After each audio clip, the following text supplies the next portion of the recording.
Once again.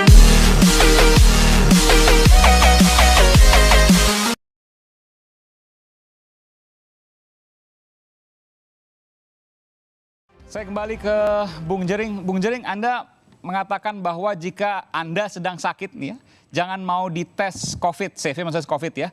Fokus sembuhkan sakit Anda dengan cara biasa yang sesuai dengan penyakitnya. Yang jauh lebih bahaya dari COVID adalah ketika ini BG, maksudnya Bill Gates maksudnya ya, Anda mengatakan itu? Saya bilangnya beli gatas sih. Oke, mengendalikan apa yang ada dalam tubuh Anda. Ada satu lagi saya ingin bacakan. Selamat pagi, jika ada yang menentang saya ke RS, rumah sakit maksudnya, untuk berinteraksi dengan pengidap COVID atau menantang saya disuntik virus COVID, saya akan terima tantangannya dengan syarat, jika saya selamat, seluruh dokter di Indonesia, seluruh awak media, ya selebriti segala macam ini, terbukti masih menyuarakan lockdown, wajib sukarela ke kantor polisi minta dibui. Wah, ini saya termasuk yang harus minta dibui dong nih. Jika Anda menyuarakan lockdown, ya. Oh, ini hanya untuk menyuarakan lockdown. Kalau PSBB enggak ya? Baca, kan? Kalau PSBB tidak? Itu bisa dibicarakan. Oh, bisa dibicarakan. Masih bisa dibicarakan. Oke. Saya ingin tanya, apa yang kemudian Anda tudingkan sebagai konspirasi dari Bung Hermawan tadi sudah dijawab. Pertama, soal rapid test. Rapid test memang ada kemungkinan salah. Ada false negatif, false positif.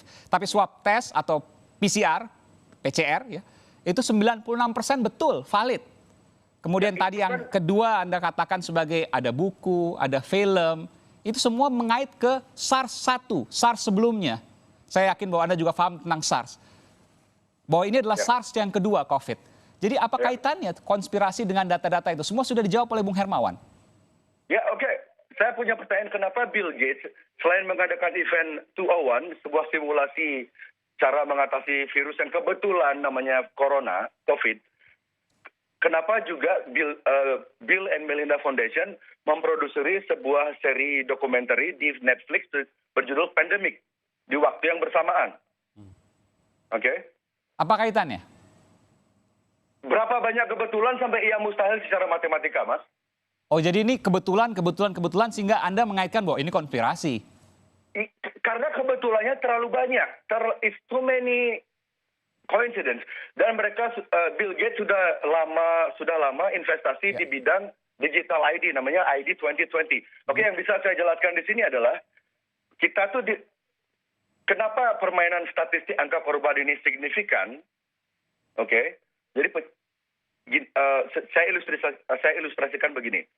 Media mainstream merupakan karena elit global tidak bisa memakai tentara, tidak bisa memakai ormas untuk menakut-nakuti orang.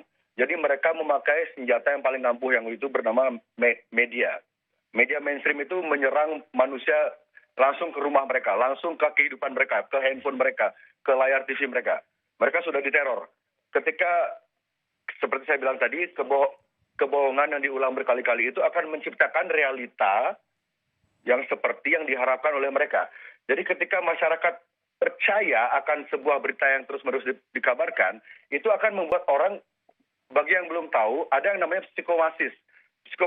Ketika kita mendengarkan atau memikirkan tentang sebuah penyakit, secara terus-menerus, meskipun kita tidak sakit, kita akan merasakan gejalanya. Dan gejala yang dipakai oleh COVID ini adalah gejala penyakit yang paling umum di dunia. Gitu loh. Maksud Anda COVID adalah penyakit yang paling umum, sama seperti flu biasa misalnya? Gejalanya. Gejalanya sama? Ada sesak nafas dan lain sebagainya? Ya, itu gejala yang paling umum di dunia itu. Sesak nafas, sakit tenggorokan, mual. Yang menyebabkan kematian? Yang meninggal, Mas harus hati-hati loh. Yang selamat dari COVID ini 99% lebih loh. Yang meninggal itu kebanyakan karena mereka memang sudah dalam kondisi kritis, mereka sudah punya penyakit bawaan, dan mereka di usia lansia. Data kematian dari seluruh dunia sekitar 4-5%, jadi 95% yang sembuh. Tapi di Indonesia jauh di bawah itu. Kenapa, Mas?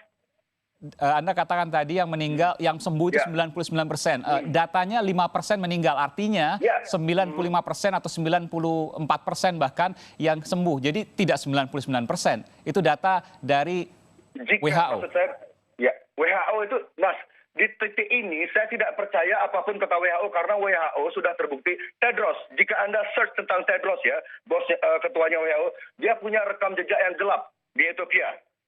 Dan dia sudah lama, ini bahasa kasarnya, dia tuh sudah lama menjadi anak buahnya, tanda kutip anak buah Bill Gates. Dia banyak terlibat di proyek-proyek filantropi Bill Gates yang sebelum-sebelumnya. Gitu loh. Jadi saya di poin ini, jika acuan referensi Anda, tapi WHO bilang begini, WHO sendiri aja nggak tahu mereka itu siapa loh. If you read WHO, who? You know? Jadi di poin ini, jika Anda pakai acuan data Anda, WHO mengatakan. Jadi kalau nggak pakai WHO, pakai data siapa? Anda punya tim Makanya- statistik sendiri mungkin? Enggak, makanya begini loh Mas. Dari mana Anda bisa mengatakan 99%?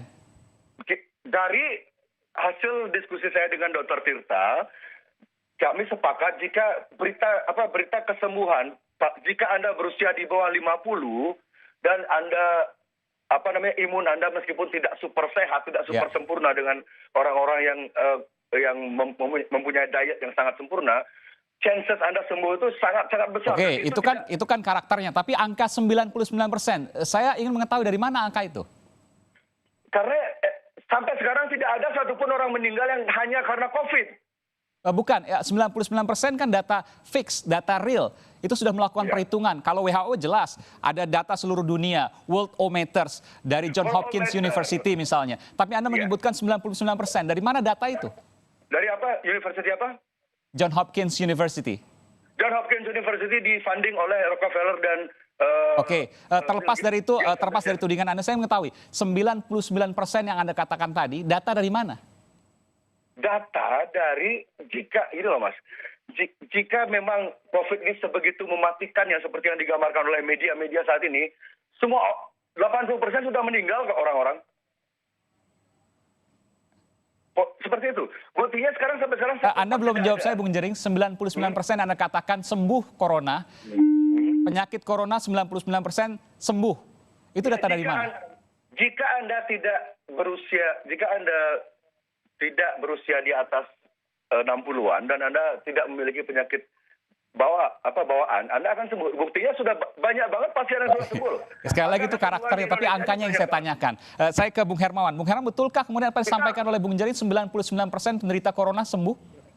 Oke, jadi ginilah ya, saya coba bandingkan antara SARS, MERS, dan COVID ya, karena ini rumpun corona ya. Ya. Jadi waktu SARS kejadian tahun 2002, kasusnya di dunia itu sekitar 8 ribuan, dan SARS juga mulai dari Cina. Jadi mortality rate dia 10%. Artinya kalau 10% mortality rate, sisanya sembuh. Begitu, jadi 90% sembuh. Ya. Nah, 90%, oke. Ya itu SARS ya tahun 2002. Ya. Kemudian MERS tahun 2012 kurang lebih 2.500-an orang di dunia, 37% itu meninggal. Artinya sekitar 63% sembuh. Ya. Kemudian COVID tahun 2019 mulainya dan puncaknya 2020 ini, angka yang disebutkan Bung Aiman sudah lebih dari 3,6 juta orang terinfeksi sejauh ini. 3-4%-nya mortality rate, artinya dalam meninggal ya. Betul. Sekitar 260-an ribu sejauh ini ya. Artinya lebih dari memang 90% sejauh ini kejadian di beberapa wilayah contohnya itu mungkin disembuhkan. Tetapi sembuh atau tidak ini bukan di situ persoalannya dalam kasus COVID ini. Persoalannya juga di sana. Ya, boleh saya teruskan? Silakan. Sekarang kita bicara teori konspirasi. Konspirasi yang paling luar biasa itu bila konspirasi itu dikendalikan oleh kekuasaan. Sekarang kalau kita negara-negara populer di dunia seperti Rusia, China, Amerika, Israel, Inggris, itu adalah negara-negara power dengan populer yang luar biasa dan semuanya sekarang luluh lantak dalam arti kesakitannya itu luar biasa karena corona ini. Saya mengulang. Tunggu sebentar, saya berikan kesempatan Bung Jering. Anda mengatakan enggak. Ada negara yang kemudian tidak kolaps hari ini, ada kemudian negara yang tidak sama sekali, negara besar kita bicara ya. Kolaps itu diciptakan oleh pemerintahnya sendiri. Saya punya teman di semua yang negara yang disebutkan oleh Mas Dokter tadi, saya punya teman di negara itu semua. Mereka bilang itu semua mainstream media mengabarkan hal yang tidak sebenarnya. Padahal? Di sana sebenarnya biasa, normal, rumah sakit sepi di sana semua. Rumah sakit sepi, di mana Anda punya data itu? Silakan Anda gali sendiri karena data-data Anda kan katakan tadi dari teman Anda di mana itu?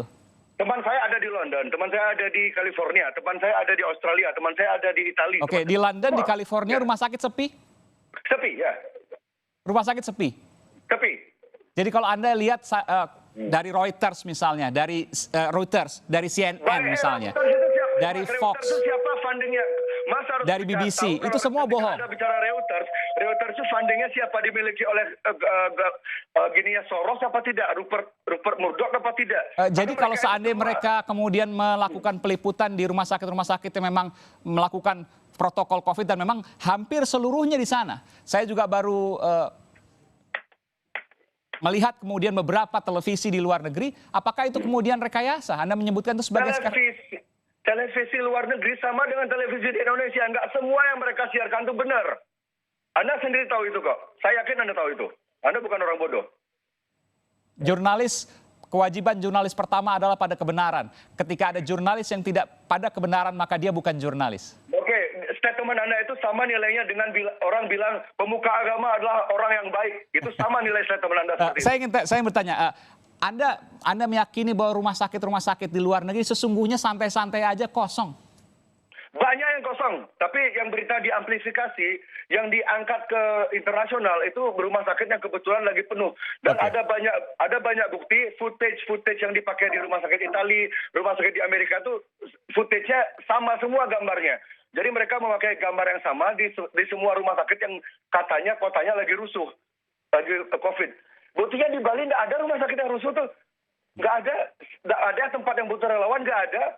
Media memberitakan, 400 orang di Bangli ya, di area Bangli, positif. Padahal itu cuma rapid test. Berita naik di metro sudah bilang positif. Positif rapid test. Ada positif rapid test, ada positif corona. Anda baca secara detail apakah positif rapid test atau positif corona? Karena dua hal yang berbeda. Mereka baru rapid test, beritanya sudah naik 400 warga Bangli positif corona. Ngerti nggak? Metro TV, Metro yang angkat itu. Itu kurang ajar nggak tuh? Coba bayangin perasaan masyarakat yang dibilang positif itu. Mereka tidak tahu apa-apa, orang-orang kampung ini. Mereka dites, mau aja dites, terus mereka tiba-tiba ngeliat berita, ternyata kita sudah positif. Gimana dropnya mereka? Secara psikomatik mereka stresnya gimana? Kalau yang punya sakit jantung mereka akan meninggal. Lalu ketika mereka meninggal, mereka akan dilabeli sakit COVID. Itu akan menambah statistik sehingga ini kita dibawa ke arah, jadi bangsa ini dilemahkan, pola pikir kita dilemahkan oleh media. Kita nanti suatu saat kita akan tiba di satu titik ketika semua menyerah, dan akhirnya kita akan...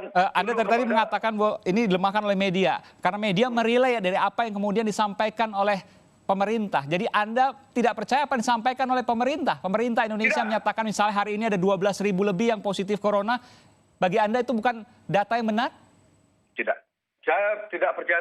Saya percaya Pak Jokowi. Saya percaya Pak Jokowi, Pak Terawan, beliau berdua itu tahu skenario COVID yang sebenarnya mereka tahu. Makanya Pak Terawan itu sebenarnya langkahnya sudah benar di awal. Tapi karena Pak Terawan bukan najwa, karena sosok beliau yang culun, ketika beliau menganjurkan orang agar santai, tenang, penyakit ini akan sembuh dengan sendirinya, karena dia sosoknya tidak meyakinkan, akhirnya dia dibully oleh netizen, akhirnya menimbulkan polemik, akhirnya Terawan disuruh diam sama nggak tahu siapa yang nyuruh dia diam. Tapi Pak Jokowi saya yakin beliau tahu. Pertanyaan saya bukan itu. Yang mengumumkan kan kita tahu bahwa Satgas COVID-19 nasional. Jadi apa yang diumumkan itu data yang salah. Itu yang Anda sampaikan? Distortif. Sudah ada ya. Kalau itu data yang salah, Anda punya data yang benar? Data yang benar adalah buktinya sampai sekarang di Bali yang meninggal hanya karena COVID 4 orang. Dan dua orang itu imported case. Dan Indonesia kan bukan cuma di Bali, ada yang lain juga. Dan itu disampaikan nasional. Mas, Indonesia bukan cuma di Bali dan Mas juga harus ingat Indonesia bukan cuma Jakarta, oke? Ketika Jakarta gawat, nggak harus Indonesia ikut gawat, ngerti nggak? Dan disampaikan oleh Satgas COVID kan seluruh Indonesia, Bung Jering. Bukan hanya Bali, bukan hanya Jakarta. Di Bali apakah punya persepsi yang sama? Enggak. Satgas COVID misalnya di Aceh. Aceh semua sembuh itu gara-gara apa? Kita nggak tahu kan? Bung Hermawan, Anda punya komentar terkait ini?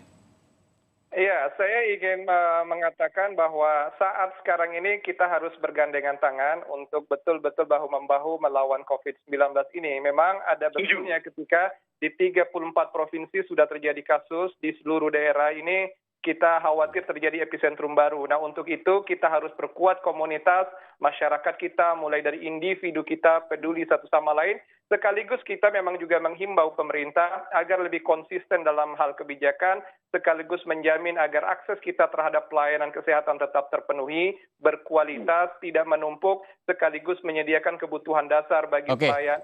Saya ingin tanya Bung Hermawan, betulkah kemudian apa yang disampaikan oleh Bung Jerings bahwa di luar negeri rumah sakit sesungguhnya kosong? Jangan dijawab dulu, kita akan segera kembali sesaat lagi. Tetaplah bersama kami di Sapa Indonesia Malam.